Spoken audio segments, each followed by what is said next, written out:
पूर्णिमा तिथि का व्रत हमें कब रखना है, 13 मार्च को या फिर 14 मार्च को। भद्रा काल लग रहा है तो उसका समय क्या होगा, साथ ही क्या हम भद्रा के समय पहली बार पूर्णिमा तिथि का व्रत शुरू करें अथवा नहीं। जो बहनें पीरियड से हो गई हैं वो पीरियड के बाल पूर्णिमा पर धोएं या न धोएं। पूर्णिमा व्रत में क्या क्या चीजें हम ले सकते हैं। मान लीजिए बहुत सारे लोग सिर्फ पूजा ही करना चाहते हैं, तो क्या बिना व्रत किए पूजा नहीं कर सकते हैं। इस तरह के बहुत सारे सवाल पूर्णिमा व्रत से संबंधित इस वीडियो में हम आपके साथ शेयर करेंगे। नमस्कार, वेलकम टू माय चैनल। मैं हूं मनीषा। दोस्तों, पूर्णिमा हर महीने आती है और अपने आप में बहुत ही शुभ और पुण्यदायी मानी जाती है। पूर्णिमा तिथि का व्रत करने से हमारी सभी मनोकामनाएं पूर्ण होती हैं। तो यदि आप पूर्णिमा तिथि का व्रत पहले से कर रहे हैं तो बहुत अच्छी बात है। यदि पहली बार शुरू करना चाहते हैं तो फाल्गुन पूर्णिमा का दिन अच्छा होता है, लेकिन इस बार भद्रा लग रही है तो पहली बार आप भद्रा में अपने व्रत की शुरुआत ना करें। यदि आप पहले से रह रहे हैं तो आपको कंटिन्यू करना है। अब देखिए, व्रत किस दिन करें, 14 मार्च को या फिर 13 मार्च को। तो देखिए, पूर्णिमा तिथि की जो शुरुआत है वो 13 मार्च को सुबह सवेरे 10:35 से शुरू हो रहा है और पूर्णिमा तिथि समाप्त हो रहा है 14 मार्च को दोपहर 12:23 पर। लेकिन आपको व्रत 13 मार्च को करना है, क्योंकि रात्रि में जब चंद्र का उदय होगा, चंद्रोदय के समय जब भगवान चंद्र की हम पूजा करेंगे तो वो 13 मार्च को ही पूर्णिमा तिथि में होंगे। 14 मार्च को 12:23 प्रतिपदा लग जाएगी, इसलिए 13 मार्च को ही व्रत करना हमारे लिए ज्यादा अच्छा है। अब मान लीजिए आप व्रत कर रही हैं, पीरियड आ गया है, अब ऐसे में हम क्या करें। तो देखिए, पीरियड जब कंप्लीटली बंद हो जाता है तभी हम पूजा में बैठते हैं, वरना सिर्फ हम व्रत करते हैं, सूखा और कथा सुनते हैं। आप मानसिक विधि से मंत्रों का जप कर सकती हैं, आप चंद्र को देख सकती हैं, लेकिन जल आदि नहीं चढ़ा सकती हैं।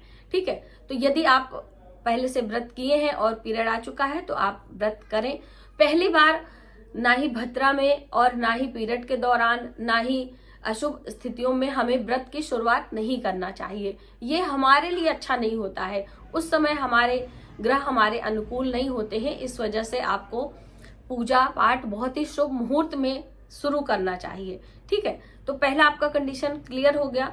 दूसरा, बाल धोने से रिलेटेड जो बातें हैं कि यदि आप 6th डे 7th डे कब हम बाल धोएं, तो देखिए, जब आपकी ब्लीडिंग बंद हो जाती है तभी हमें हेयर वॉश करके पूजा में बैठना होता है। भले आप एक बार हेयर वॉश किए हैं, तो आप हेयर वॉश करने के लिए पूर्णिमा तिथि पर यदि पूजा के लिए करना चाहते हैं तो अपने बालों में थोड़ा सा कच्चा दूध लगा लें, उसके बाद आप अपने हेयर वॉश करके पूजा में बैठ सकते हैं। यदि तीसरा दिन है, चौथा दिन है, तब आपको हेयर वॉश नहीं करना है, कोई दूध नहीं लगाना है, कुछ भी नहीं करना है। ठीक है, ये नियम होता है। हर बार इसे हमें अपनाना नहीं है, लेकिन किसी इमरजेंसी में इस तरह से बालों में दूध लगाकर कच्चा अपने हेयर को वॉश किया जा सकता है और पूजा में बैठा जा सकता है।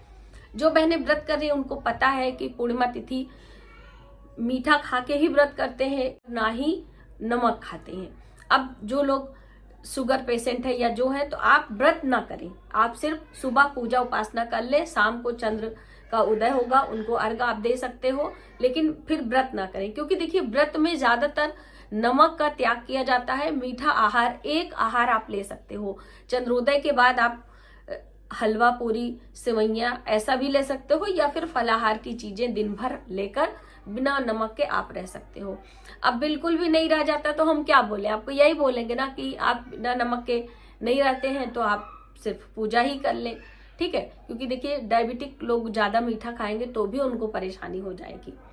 और पूर्णिमा तिथि पर भगवान शिव और विष्णु भगवान दोनों की पूजा होती है। तो यदि आप शिव के निमित्त पूजा कर रहे हैं तो भगवान शिव की पूजा अवश्य करिएगा। यानी जिस भी देवी देवता के निमित्त हम व्रत कर रहे हैं वो उनकी पूजा आवश्यक है। अब भगवान विष्णु के लिए आप सत्यनारायण की कथा आदि सुन सकते हैं, लेकिन भद्रा लग रही है तो बहुत सारे लोग कह रहे हैं भद्रा काल में, तो भद्रा में रक्षा सूत्र नहीं बांधा जाता है। भद्रा काल में हम भाइयों के मस्तक पर तिलक नहीं लगाते हैं। भद्रा काल में हम जो ये फाल्गुन पूर्णिमा पर होलिका दहन होती वो नहीं करते हैं। भद्रा काल का भी समय आप समझ लीजिए, 13 मार्च को ही भद्रा लग रहा है, उसी दिन हमें व्रत भी करना है और सुबह सवेरे 10:35 से ही भद्रा आपको मिल रही है, यानी भद्रा की शुरुआत हो जाएगी और रात्रि में 11:26 तक भद्रा रहेगी। इसीलिए जो होलिका दहन का मुहूर्त निकाला गया है वो 11:26 के बाद का है। ठीक है, तो आपके घर के आसपास में जहां पर होलिका दहन हो रहा है इस समय आप जा सकते हैं। जो नव विवाहिता हैं, जो नई लड़कियां अभी उनकी शादी हुई है, वो ससुराल में नहीं रहती हैं और ना ही होलिका दहन को देखती हैं। बाकी अन्य लोग जा सकते हैं, पूजा उपासना कर सकते हैं, परिक्रमा कर सकते हैं, लेकिन अपने कुल परंपरा के अनुसार। मैंने आपको पूजा की वीडियो दी है कि इस तरह से कर सकते हैं। तो बहुत सारे लोग कह रहे थे दीदी हमारे यहाँ जब होलिका जल जाती है तब पूजा होती है, तो बिल्कुल बहुत सारे लोगों के यहाँ होलिका की पूजा पहले होती है, बहुत सारे लोगों के यहाँ बाद में होती है। जैसा आपके परिवार में होता हो उस तरह से आप कर सकते हो। हाँ, आप ये जरूर करिएगा कि होलिका की जो आपका अग्नि होगा उसकी परिक्रमा कर लीजिएगा और अपनी मनोकामना बोलते हुए अपनी प्रार्थना जरूर करिएगा। और हो सके तो अपने घर से 1 लोटा जल अवश्य लेकर जाइएगा और लोटा जल वो चौराहे पर डालना है। देखिए, होलिका जो जलाई जाती है उसमें हम अपने घर की वो चीजें डालते हैं जो हमारी बुराइयां होती हैं, जो हमारे यूज की चीजें नहीं होती हैं, जिनसे हमें परेशानी होती रहती है। इस तरह की चीजें हम डालते हैं, लेकिन आप उसमें अपनी मनोकामना पूर्ति के लिए भी, जैसे कि काली सरसों नजर दोष के लिए होती है, पीली सरसों सुख समृद्धि के लिए मानी जाती है, गुड़ हम डालते हैं, तो इन सब चीजों को भी आप डाल सकते हैं। और कुछ ना कुछ ईंधन, चाहे गाय के गोबर का उपला खरीद कर और चाहे आप दुकान से लकड़ी खरीद कर होलिका में अवश्य डालेंगे।